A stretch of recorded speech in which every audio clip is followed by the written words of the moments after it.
What in the fuck? Happy Halloween? I've previously showcased Hello Greedo's terrible video about the worst things in the expanded universe. One of his picks was zombies in Star Wars. What he is referring to, I think, is the 2009 novel Death Troopers, written by one Joe Schreiber. Hope I pronounced that right. Of course, Hello Greedo has never read the story in question, so him automatically dismissing the inclusion of zombies in Star Wars just because they were zombies is extremely petty and adds to his overall ignorance and inexperience with actual Star Wars. Also the fact that zombies were also in the Clone Wars. Since I recently finished Death Troopers, I automatically have authority over him, given I actually read the story. Before Rogue One stole the name, Death Troopers was an experimental Star Wars horror novel, the first of its kind officially published. For a series with very hinted horror elements, with the scariest moments in the films, specifically meant not to convey horror, but more unease. When I first heard of this novel, I thought whoever wrote it would have been facing an uphill battle. I mean, there isn't really much that's scary about Star Wars. The Force contextualizes a lot of things that happen in the universe, so having mystery in that respect would be challenging. From what I've heard, there's a prequel novel called Red Harvest that explores the origin of the virus featured in Death Troopers. From what I've read, it's some old Republic dark side plague thing, which doesn't surprise me, but still.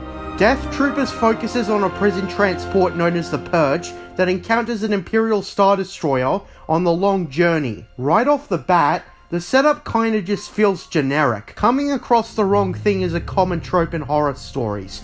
First thing about this story is that it feels unneeded. I was always iffy about a Star Wars horror story because it just doesn't really work in Star Wars, at least how it's set up in context. This story shows the perspective of several characters. The main two of focus, I suppose, is Trig and Kale Longo, two brothers who were arrested with their father, but their dad died a short while ago during the trip on the Purge. Really, the other characters of interest is Dr. Zahara Cody and an Imperial captain named Jareth Sartoris. Jareth was the one who killed the Longo brothers' father. Dr. Cody plans to leave the Empire on the prison ship's next stop, as her connection and empathy towards inmates leads to her becoming disillusioned with Imperial staff. The prison ship is extremely behind schedule, and it's only going to go from bad to worse. When the transport comes across, what do you know?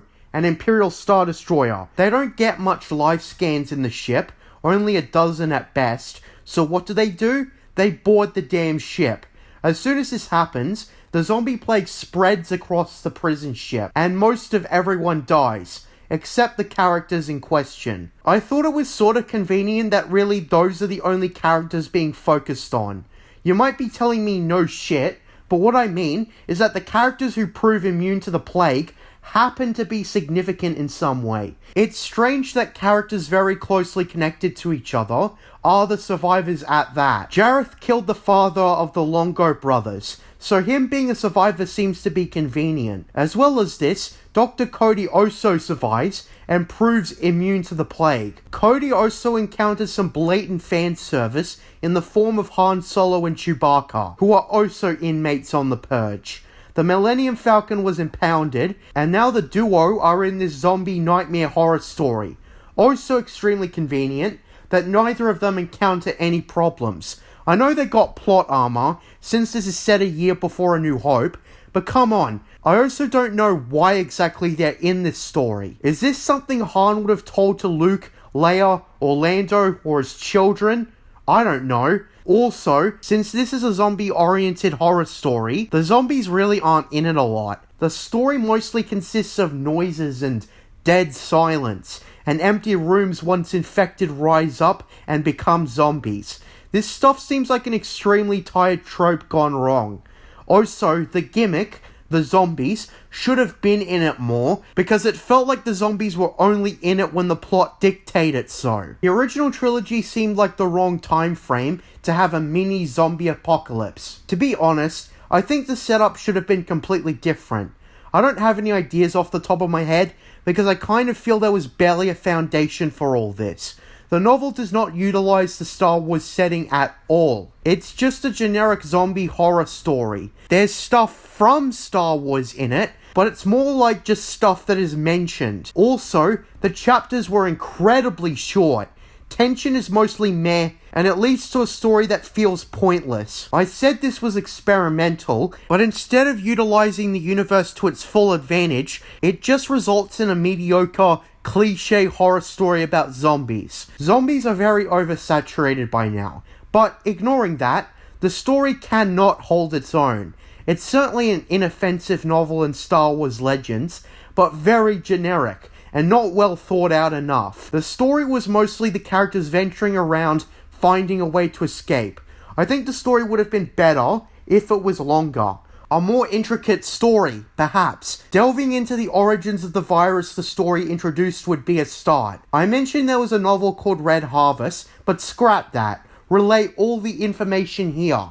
Good expanded universe content is stuff that actually expands the universe. Finding a way to relate this story to the films without the blatant fan service that is Han Solo and Chewbacca would have helped also. There isn't much to the story at play. It's mostly just generic encounters with zombies, almost like a random encounter in a video game and making a story out of that, when there's literally nothing except being attacked by mindless enemies.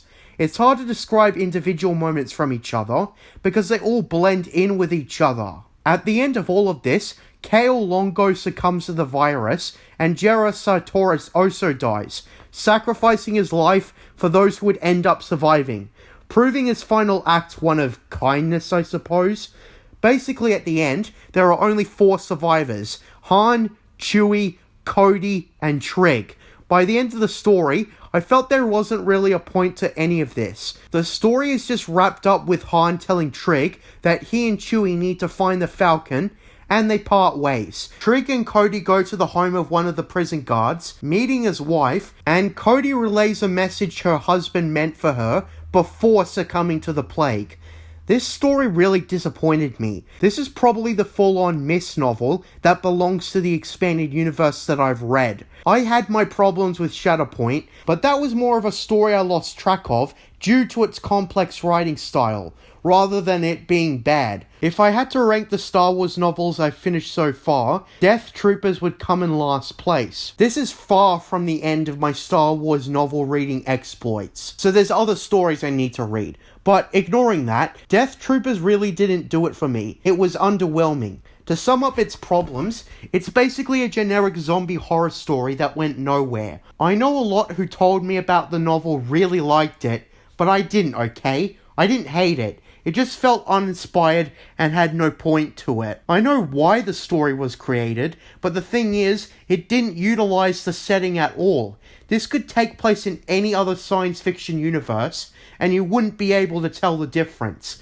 Maybe that's my main problem. The fact that it doesn't really have its place in the Star Wars universe, and thus, it doesn't feel necessary. I'm against Disney canon mostly because they add a lot of pointless shit that doesn't expand the universe, give insightful commentary on anything, or even feels as if it doesn't belong. Disney canon stories most of the time belong in all 3. I'm not going to complain because it's a zombie horror story, but I am going to say that it's not a very impressive story. Not very original, as it's filled with tropes I've seen in other stories. Like the part where Jera Sartoris comes across a group of starving Imperials who have resorted to cannibalism to survive because they're extremely desperate. Where have I seen that before? Also, based on what the author described about his experiences writing the book, he took inspiration from the most mainstream horror films ever, such as The Shining or Alien. I haven't seen either of those films yet. I probably should at some point, but from what I've heard from them, I don't think those 2 films were the best source of inspiration for a Star Wars horror story. I think you should have looked at something that better fits Star Wars. I'm just saying. Well, with that being said, that's my review of Star Wars Death Troopers. I'm JJ Plagiarisms, and until next time, what are stories with mystery boxes? Under the mountain.